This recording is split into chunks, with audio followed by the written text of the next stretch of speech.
क्या आप जानते हैं कि यीशु मसीह इस धरती के ऊपर एक औरत के द्वारा ही पैदा क्यों हुए? यीशु मसीह चाहते तो इस धरती पर ऐसे ही प्रकट हो सकते थे, तो फिर उन्होंने एक आम इंसान बनकर एक औरत के द्वारा ही जन्म क्यों लिया? परमेश्वर ने औरत को क्या सोच कर बनाया था? अगर इस दुनिया में कोई परमेश्वर सच में है, तो फिर आज दुनिया में इतनी बुराई क्यों है? क्यों मासूम लोग हॉस्पिटल्स में बीमारियों से मर जाते हैं? छोटे छोटे मासूम बच्चे हादसों का शिकार हो जाते हैं। अगर परमेश्वर इतना ही महान है, तो परमेश्वर सब कुछ ठीक, सब कुछ अच्छा क्यों नहीं कर देता? अच्छे लोगों के साथ बुरी चीजें क्यों होती हैं? प्रार्थना का जन्म क्यों हुआ? प्रार्थना करने पर ही परमेश्वर उत्तर क्यों देता है? अब बाइबल में लिखा है कि परमेश्वर हमारे मांगने से पहले ही जानता है कि हमें किस चीज की जरूरत है। तो अगर परमेश्वर हमारी सब जरूरतों को जानता ही है, वो जानता है कि किसे चंगाई की जरूरत है, किसे छुटकारे की, किसे बच्चे की आशीष की और किसे प्रमोशन की जरूरत है, तो फिर परमेश्वर हमारे बिना मांगे ही हमें क्यों नहीं देता? परमेश्वर हमें प्रार्थना करने के लिए क्यों बोलता है? बिना प्रार्थना के परमेश्वर हमें उत्तर, हमें चंगाई और आशीष क्यों नहीं देता?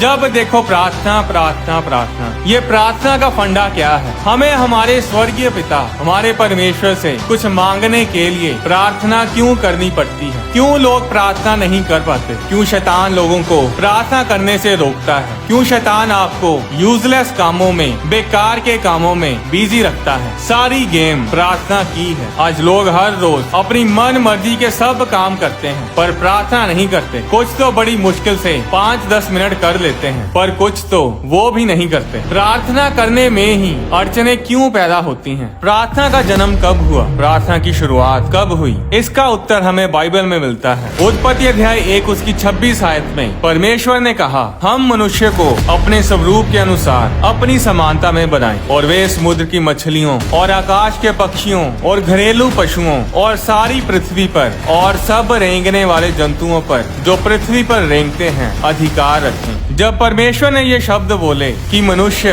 अधिकार रखें, तभी सब कुछ बदल गया। जब परमेश्वर ने मनुष्य को बनाया, तब परमेश्वर ने कहा, आओ हम मनुष्य को अपने जैसा बनाएं। पर जब धरती पर अधिकार रखने की बारी आई, तब परमेश्वर ने ये नहीं कहा कि आओ हम पृथ्वी पर अधिकार रखें। परमेश्वर ने कहा कि मनुष्य इस पृथ्वी पर, इस धरती पर अधिकार रखें। जब भी परमेश्वर कुछ बोलता है, तो वो कानून बन जाता है, वो लॉ बन जाता है। और यही कारण है कि परमेश्वर बहुत कम बोलता है। लोग प्रार्थना करते हैं कि परमेश्वर मुझसे बात कर, पर परमेश्वर इतनी जल्दी कुछ नहीं बोलता, क्योंकि परमेश्वर जानता है कि अगर उसने कुछ बोल दिया तो वो कानून बन जाएगा और फिर परमेश्वर को वो काम करना ही होगा। अब मनुष्य आत्मा भी है और शरीर भी। आत्मा हमेशा जीवित रहती है, पर शरीर मर जाता है। परमेश्वर ने मनुष्य को पृथ्वी पर अधिकार दिया है, इसलिए इस धरती के ऊपर लीगली, कानूनी तौर पर अगर कोई काम कर सकता है, तो वो सिर्फ इंसान है। अगर किसी आत्मा को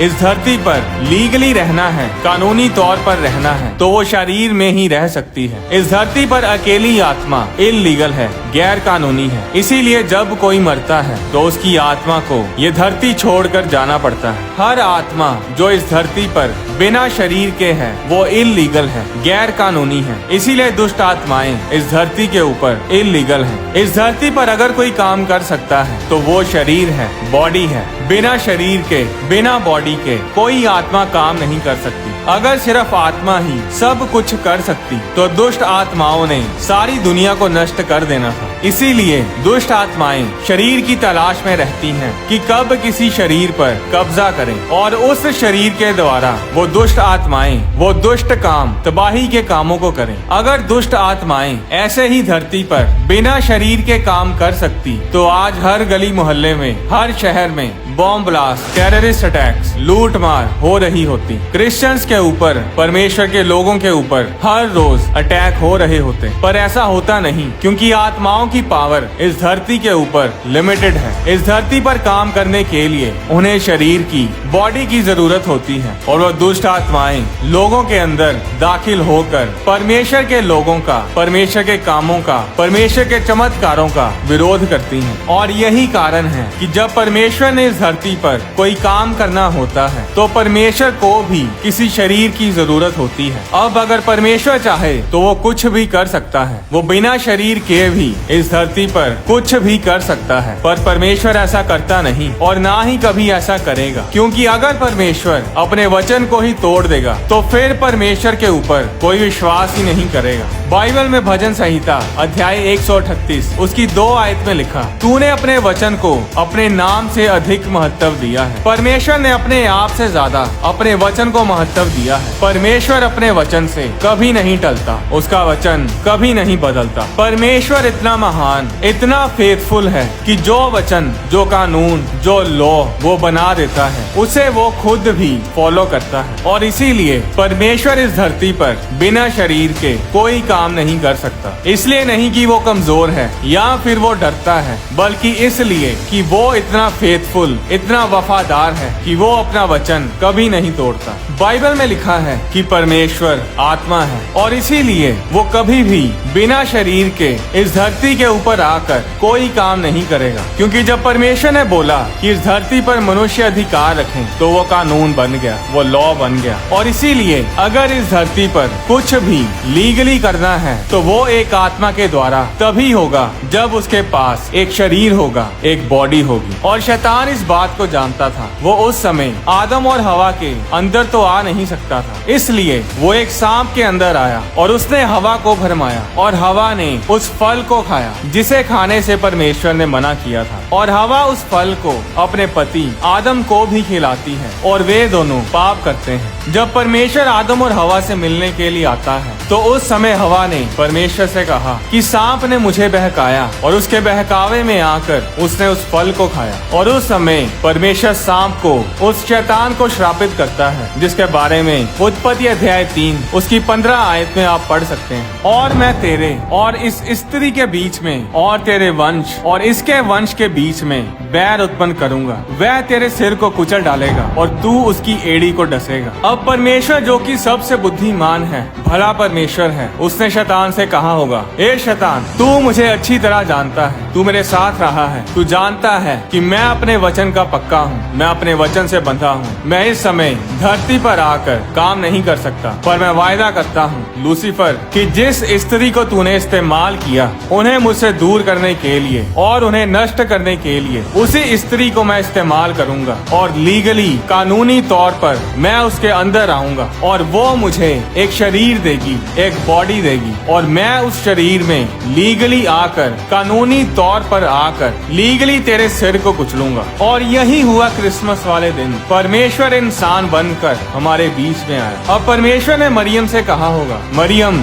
मुझे 9 महीने के लिए तेरी कोख चाहिए। अब मरियम बोली होगी, क्यों? परमेश्वर ने कहा होगा, मैं लीगली, कानूनी तौर पर इस धरती पर जन्म लेना चाहता हूँ। लूका अध्याय 1 उसकी 31 आयत में स्वर्ग दूत ने मरियम से कहा, देख, तू गर्भवती होगी और तेरे एक पुत्र उत्पन्न होगा, तू उसका नाम यीशु रखना। आज एक औरत को पता नहीं कि वो कितनी आशीषित और कितनी सामर्थी है। क्या आप जानते हैं कि जब परमेश्वर औरत को बना रहा था तब परमेश्वर अपने बारे में सोच रहा था। उत्पत्ति अध्याय 3 उसकी 15 आयत में परमेश्वर ने शैतान से कहा था कि शैतान, ये औरत तेरे लिए मुसीबत होगी, ये तेरा जीना मुश्किल कर देगी। शैतान को पता था कि औरत उसके लिए मुसीबत पैदा करेगी, औरत का वंश उसके सिर को कुचलेगा, और इसीलिए उसने औरत को करप्ट करना शुरू किया। स्वर्ग दूतों को भरमाया कि वे धरती पर जाकर स्त्रियों को अपनी पत्नी बनाएं और उनसे शादी करके बच्चे पैदा करें। और इसी तरह उन औरतों और उन स्वर्ग दूतों के मेल से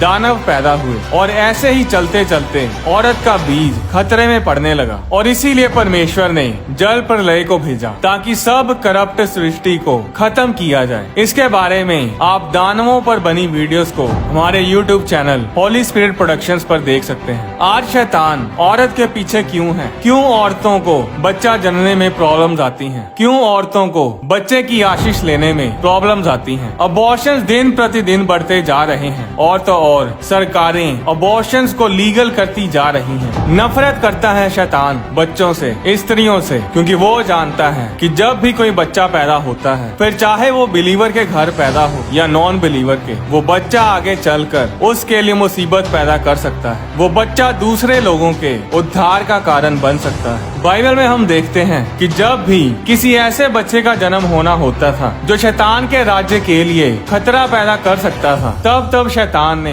बच्चों पर अटैक्स करवाए, बच्चों को मरवाना चाहा। फिर चाहे वो मूसा के समय में हो या फिर यीशु मसीह के जन्म के समय में। जब मूसा पैदा होने वाला था तो बाइबल बताती है कि शैतान ने यहूदी लोगों के सब नव जन्मे लड़कों को मरवा डाला। और यही हुआ जब यीशु मसीह का जन्म हुआ था। राजा हेरोदेस ने 2 साल से कम उम्र के सब लड़कों को मरवा डाला। औरत के पास ये गिफ्ट है, एक बच्चे को, परमेश्वर के योद्धा को, परमेश्वर के सोल्जर को इस दुनिया में लेकर आने की। इंडिया जैसी और भी कई कंट्रीज हैं जहां पर लड़की को पैदा ही नहीं होने दिया जाता। आज भी लोग लड़की की जगह लड़का पाने के चक्कर में लड़कियों के अबॉर्शन करवा देते हैं। आपको क्या लगता है ये चीजें नॉर्मल हैं या इंसान के द्वारा सेटअप की गई हैं? नहीं, ये सब शैतान के प्लान्स हैं। यीशु मसीह को इस दुनिया में आने से तो वो रोक नहीं पाया, पर अब उसकी कोशिश ये होती है कि फ्यूचर में आने वाले परमेश्वर के दासों को, परमेश्वर के लोगों को पैदा ही ना होने दिया जाए। अगर औरत ही नहीं होगी तो बच्चे कहाँ से होंगे? बाइबल बताती है कि बच्चे परमेश्वर की ओर से तोहफे,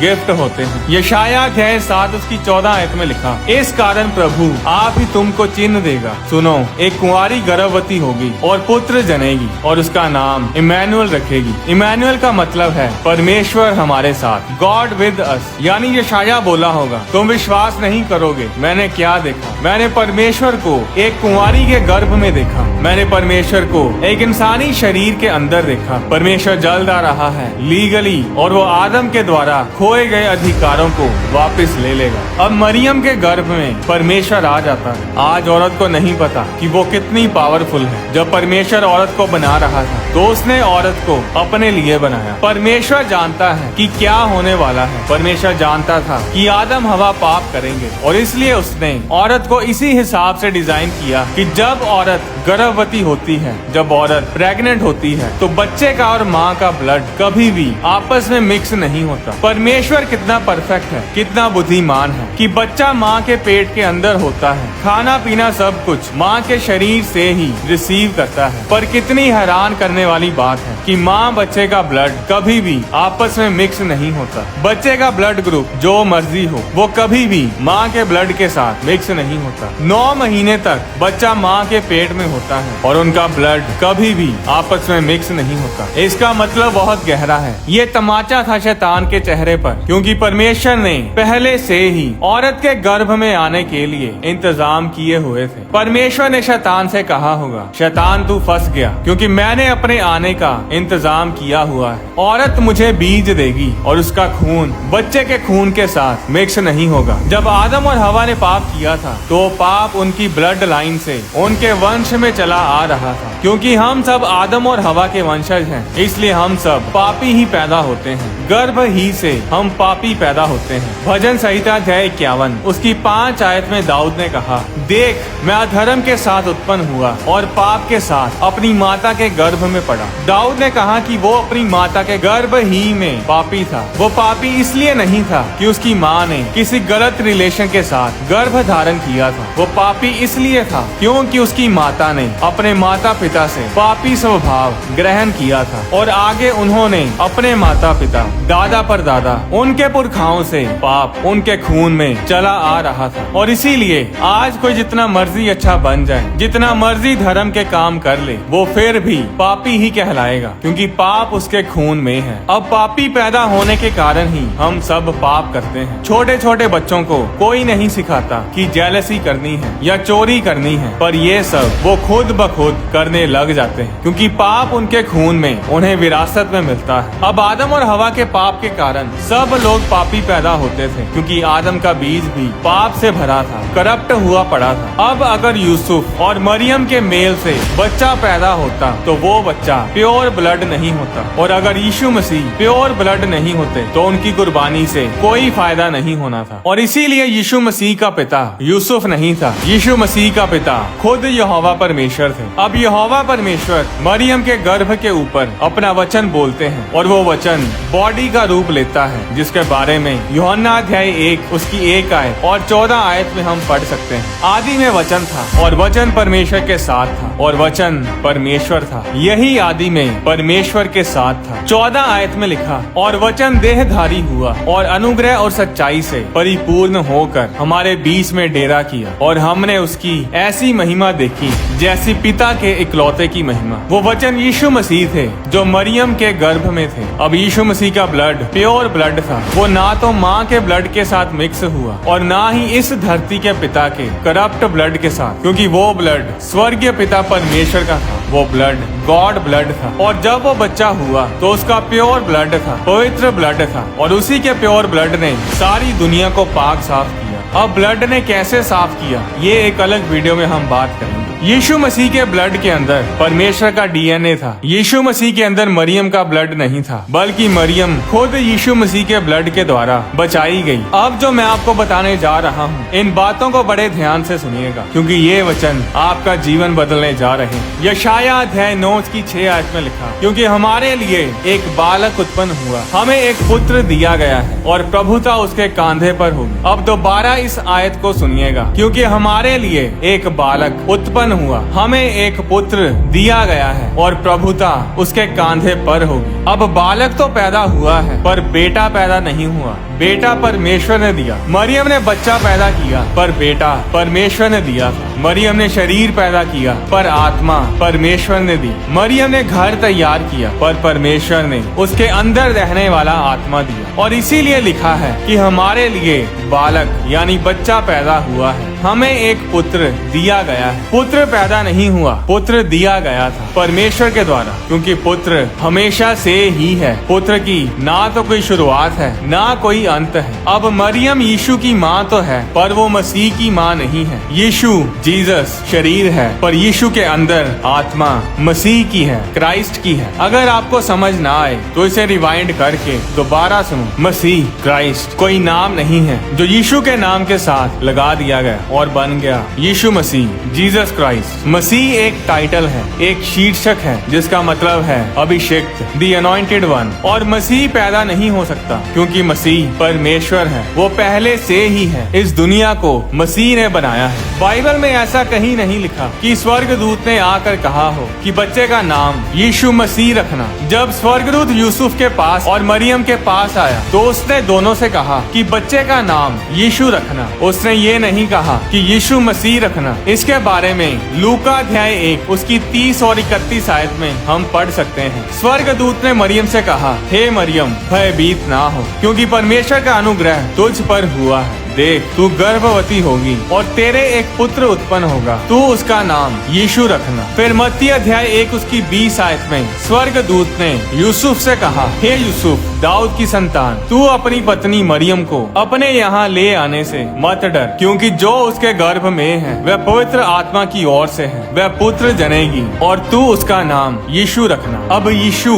जीसस बॉडी है, शरीर है, और मसीह यानी क्राइस्ट आत्मा है, जो कि खुदा है, और इसीलिए उन्हें यीशु मसीह, जीसस क्राइस्ट बोला जाता है। यीशु ने मसीह को इस धरती के ऊपर लीगल बनाया, कानूनी तौर पर रहने और काम करने योग्य बनाया। बिना किसी डाउट्स और सवालों के इन वचनों को सुनते जाइए। मैं हर बात को परमेश्वर के वचन के साथ प्रूव करता जाऊंगा। अब मनुष्य के पास अधिकार है प्रार्थना करने का, और यही कारण था कि यीशु मसीह इस धरती पर प्रार्थना कर सकते थे, क्योंकि वो इस धरती पर लीगल थे, वो शरीर में थे। अब प्रार्थना क्या है? प्रार्थना एक लाइसेंस है जो हम परमेश्वर को देते हैं कि परमेश्वर इस धरती पर आकर काम कर सके, बिना इंसान की मर्जी के, बिना इनविटेशन के, बिना इंसान के एग्रीमेंट के। परमेश्वर इस धरती पर कुछ नहीं कर सकता, क्योंकि इस धरती के ऊपर अधिकार मनुष्य का है, और बिना मनुष्य की मर्जी के परमेश्वर इस धरती के ऊपर कुछ नहीं करेगा। आज लोग बोलते हैं कि हॉस्पिटल्स में मासूम लोग, औरतें और छोटे छोटे बच्चे मर रहे हैं, बलात्कार हो रहे हैं, सब तरफ करप्शन ही करप्शन, बुराई ही बुराई बढ़ती जा रही है। अगर परमेश्वर सच में है तो फिर वो सब कुछ ठीक क्यों नहीं करता? क्यों सब तरफ दुख ही दुख नजर आता है? क्यों मासूम लोग बिना बात के मारे जाते हैं? क्यों मेरी जिंदगी में मुश्किलें ही मुश्किलें हैं? क्यों मेरे बच्चा पैदा नहीं हो रहा? क्यों मेरा बिजनेस बढ़ता नहीं? कहाँ है परमेश्वर? कहाँ है बड़े बड़े चमत्कार करने वाला जीवित परमेश्वर? तो जवाब ये है कि मासूम लोग मरते हैं तो मर जाएं, बिजनेस फ्लॉप होते हैं तो हो जाएं, परमेश्वर कुछ नहीं करेगा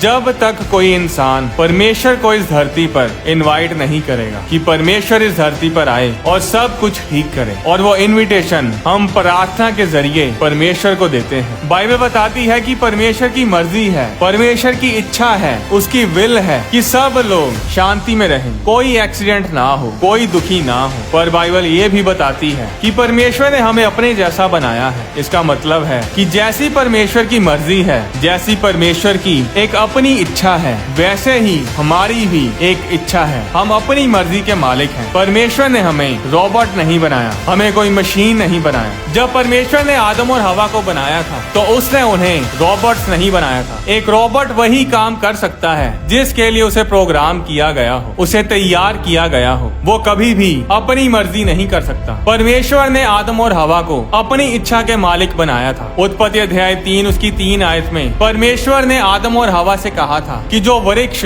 वाटिका के बीच में है, तुम ना तो उसके फल को खाना और ना ही उसे छूना, नहीं तो मर जाओगे। अब परमेश्वर की आज्ञा को मानना है या नहीं, ये आदम और हवा की अपनी इच्छा, अपनी विल थी। परमेश्वर ने अपनी इच्छा, अपनी मर्जी को उनके ऊपर थोपा नहीं। परमेश्वर अपने वचन में, अपने कैरेक्टर में इतना वफादार है कि वो जानता था कि आदम और हवा उसकी आज्ञा को तोड़ेंगे और उस मना किए हुए फल को खाएंगे। फिर भी परमेश्वर ने उनके फैसले में दखल अंदाजी नहीं की, जबरदस्ती उन्हें अपनी ओर नहीं खींचा, बल्कि आदम और हवा को अपना फैसला लेने दिया, क्योंकि वे अपनी इच्छा के, अपनी मर्जी के मालिक थे। और परमेश्वर अपनी इच्छा किसी के ऊपर नहीं थोपता। और आज भी ऐसा ही है। और परमेश्वर की मर्जी, परमेश्वर की इच्छा तो ये है कि लोग बचाए जाएं, लोग परमेश्वर के बताए रास्तों पर चलें और आशीषित हों। पर ऐसा तब तक नहीं हो सकता जब तक लोग परमेश्वर की मर्जी को अपने जीवन में अपनाते नहीं। और ये पॉसिबल होता है प्रार्थना के द्वारा। प्रार्थना ही में हम परमेश्वर को अपनी लाइफ में आने का और काम करने का इनविटेशन देते हैं, उसे लाइसेंस देते हैं, उसे परमिट देते हैं। और हर एक जन की एक अपनी इच्छा, एक अपनी मर्जी होती है, अपनी विल होती है। अब इस सारी दुनिया की पॉपुलेशन तकरीबन 8 बिलियन यानी 800 करोड़ के करीब है। यानी वे सब लोग अपनी मर्जी के मालिक हैं। और परमेश्वर उनके जीवन में तब ही काम करेगा जब लोग अपनी इच्छाओं को, अपनी मर्जी को, अपनी विल को खत्म करके, उसे नजरअंदाज करके परमेश्वर की मर्जी, उसकी इच्छा को, उसकी विल को अपने जीवन में ग्रहण करेंगे। अगर आपकी इच्छा है कि आप इंजीनियर बनना चाहते हैं और परमेश्वर की इच्छा है कि आप डॉक्टर बने, तो परमेश्वर कभी भी आपको फोर्स नहीं करेगा कि आप डॉक्टर बने। वो अपनी इच्छा को आपके ऊपर थोपेगा नहीं, क्योंकि परमेश्वर ने आपको अपनी मर्जी का मालिक बनाया है। परमेश्वर आपको बता देगा कि आपके जीवन में उसकी इच्छा क्या है, पर वो कभी भी अपनी इच्छा आपके ऊपर थोपेगा नहीं। परमेश्वर आपको रास्ता दिखा देगा, पर उस पर चलना है कि नहीं, ये आपकी अपनी मर्जी, आपकी अपनी इच्छा हो, क्योंकि परमेश्वर ने ही आपको ऐसा बनाया है। अगर परमेश्वर ने अपनी मर्जी किसी पर थोपनी होती तो आज सारी दुनिया शांति में, पीस में और उद्धार पाई होती। अब परमेश्वर ने अपने बेटे यीशु मसीह को सारी दुनिया के लिए कुर्बान तो किया, पर सारी दुनिया बचाई नहीं गई, क्योंकि ये लोगों का अपना फैसला है। वे लोग अपनी मर्जी के मालिक हैं। ये उनका अपना फैसला है कि यीशु मसीह के ऊपर विश्वास करना है या नहीं। ये लोगों की अपनी मर्जी है कौन सा रास्ता चुनना है। जब यीशु मसीह गतसमनी बाग में प्रार्थना कर रहे थे तो यीशु मसीह ने कहा था कि पिता, हो सके तो ये प्याला टल जाए, पर मेरी नहीं, तेरी मर्जी, तेरी इच्छा पूरी हो। और इसी तरह जब यीशु मसीह इस धरती पर थे, वे भी अपनी मर्जी के मालिक थे। उनकी भी एक अपनी इच्छा, अपनी विल थी, अपनी मर्जी थी। यीशु मसीह इस दुनिया में क्रूस पर चढ़ने के लिए ही आए थे। अब पिता परमेश्वर की इच्छा थी कि उनका बेटा यीशु मसीह क्रूस पर चढ़े, पर ये यीशु मसीह की मर्जी थी कि वो परमेश्वर की मर्जी को, परमेश्वर के प्लान को अपनी लाइफ में, अपने जीवन में पूरा करना चाहते हैं या नहीं। यीशु मसीह ने अपनी मर्जी को, अपनी इच्छा, अपनी विल, अपने डिजायर्स को खत्म करके, उन्हें नजरअंदाज करके, उन्होंने अपने पिता यहोवा परमेश्वर की मर्जी को अपने जीवन में अपनाया। बाइबल बताती है कि जब लोग तलवारें और लाठियां लेकर यीशु मसीह को पकड़ने के लिए आए थे, तो उस समय पतरस ने महायाजक के दास पर तलवार चलाकर उसका कान उड़ा दिया था। तब यीशु ने उससे कहा था कि अपनी तलवार म्यान में रख ले, क्योंकि जो तलवार चलाते हैं वे सब तलवार से नष्ट किए जाएंगे। फिर मत्ती अध्याय 26 उसकी 53 आयत में यीशु ने उससे कहा, क्या तू नहीं जानता कि मैं अपने पिता से विनती कर सकता हूँ और वह स्वर्ग दूतों की 12 पलटन से अधिक मेरे पास अभी उपस्थित कर देगा। परंतु पवित्र शास्त्र की वे बातें कि ऐसा ही होना अवश्य है कैसे पूरी होंगी। अब अगर यीशु मसीह चाहते तो वो हजारों स्वर्ग दूतों की सेना को उसी समय बुला सकते थे और ये सब होने से रोक सकते थे, पर उन्होंने कहा कि अगर मैं ऐसा करूंगा तो परमेश्वर की इच्छा मेरे जीवन में कैसे पूरी होगी। ये वीडियो फर्स्ट पार्ट है, इसका सेकंड पार्ट अगले हफ्ते तक हमारे YouTube चैनल पर अपलोड कर दिया जाएगा। परमेश्वर के वचन से जुड़ी वीडियोस को देखने के लिए आप होली स्पिरिट प्रोडक्शंस चैनल को सब्सक्राइब करें और बेल आइकन पर क्लिक करके ऑल नोटिफिकेशंस को सिलेक्ट करें ताकि चैनल पर अपलोड की जाने वाली सारी वीडियोस आपके फोन में जरूर पहुंचे। आप अपनी डोनेशन बैंक अकाउंट के जरिए और QR कोड को स्कैन करके भी भेज सकते हैं। परमेश्वर आपको आशीष दे।